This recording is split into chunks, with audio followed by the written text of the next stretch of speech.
Elektromobil, který si postavil Jaromír Kostra z Warburka, celé kasko tedy, a dal do toho elektromotor a teď jezdí pouze na baterii, ekologický provoz. Vnitřek, akumulátory a motor.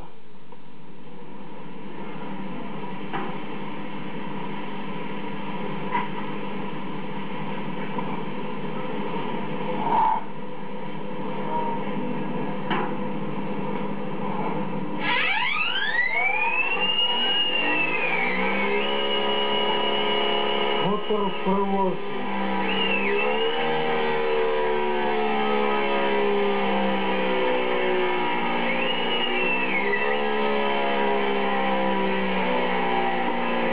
Tady je ampermetr. Jsou tam dvě základní věci. Ampermetr a kapacitometr.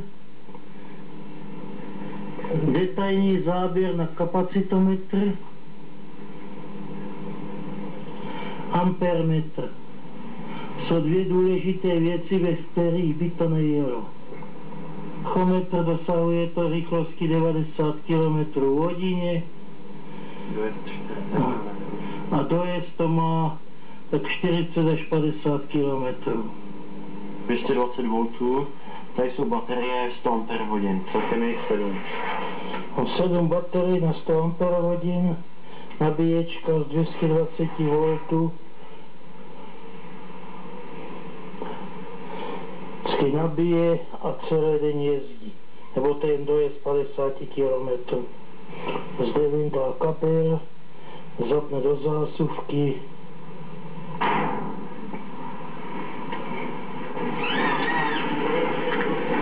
Jízda Jaromírového elektromobilu.